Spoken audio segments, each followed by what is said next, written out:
We're here today to show you that there's no need to go out and invest in new automation when your time clock works perfectly well and you're happy with it. Try a Neptune variable speed replacement motor next time. This motor will work in conjunction, and we're going to walk you through and show you that. First of all, this is our Neptune motor. It is robustly designed in a totally enclosed fan-cooled construction. It has a very simple to use user interface that comes equipped with a quick start guide, so it's easy to program, easy to understand. The motor comes in a square flange or a round construction and in different total horsepower ratings: 1 1/4, 165, 225, 2.7, and 3.45. The 165 is dual voltage. It actually senses the voltage coming in, so you don't have to change wires around or move switches. Again, very simple to use. Now today we'd like to show you how easy it is to connect and work with a time clock. Today, with most variable speed replacement motors, you'd have to go out and buy some new automation system that could cost thousands of dollars. But you may like that time clock that's in your backyard. You may enjoy its simple ease of use, and you don't have the $1,000 or more dollars to spend on a new automation system. So let me show you how this works. The first thing, the most important thing you need to do is disconnect the power. All right.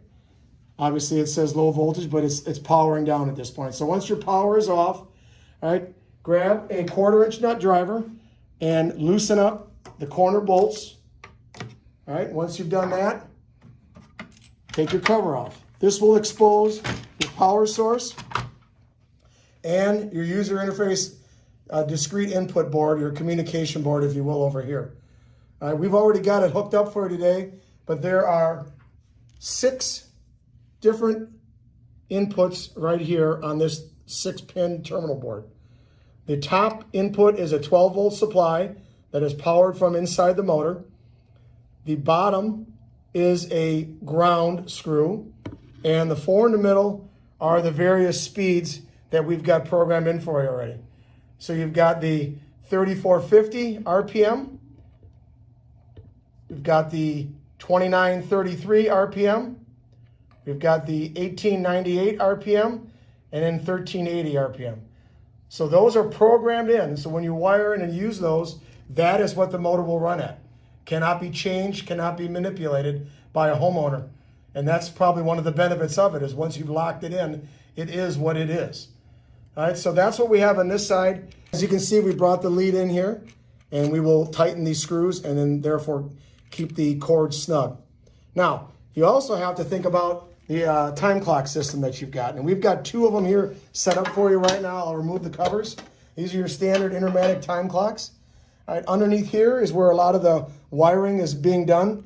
Again, the assumption here is that these time clocks have already been set up in the backyard, so there's no having to reconnect them to devices such as a pool cleaner or a heater or whatever else you're using.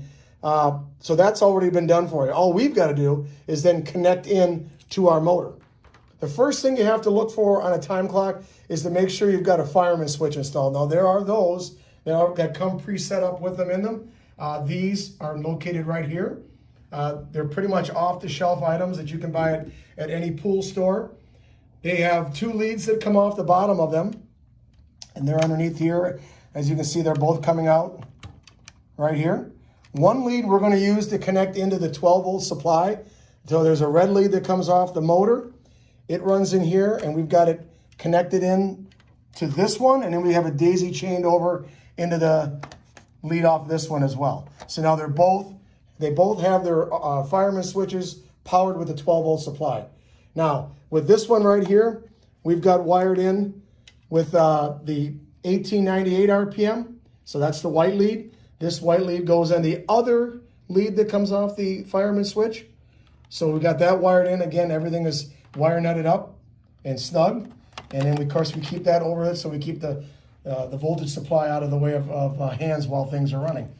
On this side over here, once again, the other lead, that's going to be wired into the black lead that's over there. That's 3450 RPM. So now they're both wired into speeds based upon the devices that they're connected to and the speeds they need to be running at when they come on. So at this point now, we will power up our motor, let it run through its prime speed, and once we've done that, we can show you how these both operate. Now, we've already primed the pump, and currently it is running at 2760 RPM. And that's where the program is set. The first thing you always want to do before you start working with any of these time clocks is make sure you've got your programming set up in here.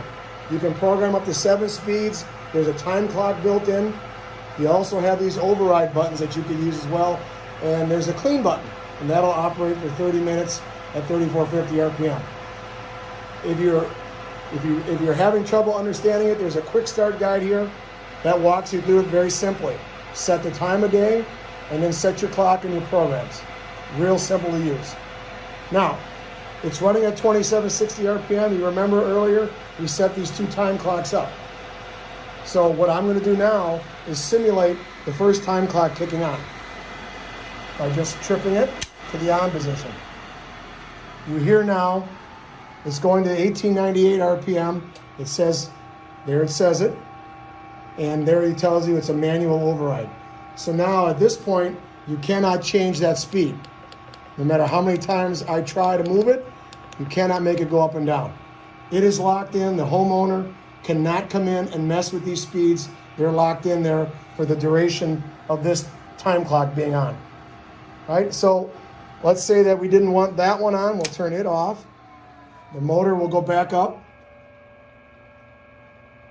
to the speed that it was on. We were on override at the moment. So we're at 2760 RPM again. Now we're going to turn this time clock on. Time clock 2. This is a pool cleaner. It's set up for 3450 RPM. And you can hear it turning a little bit harder now. We're at 3450 RPM, again, manual override, and again, no matter how many times I push a button, I cannot make that speed change, so therefore the homeowner cannot either. And that's peace of mind for the service person. So now we can also see if they're both on at the same time. Notice the speed didn't change. The higher speed always overrules, and I'll demonstrate that for you. Time clock 1 is on. We're going to go down to 1898 RPM. And if you look on the control, it should say 1898 RPM. Now, if for some reason time clock 2 comes on at the same time, the higher speed overrides the lower speed. And there we are at 3450.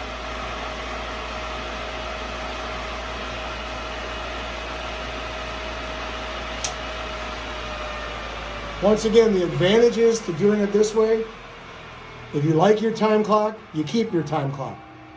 You like the ease and you understand how to use the time clock, you keep your time clock. You don't have thousands of dollars to spend on automation. You keep your time clock. All you've got to do is invest in a new motor. This gives you some more options out there today to run with.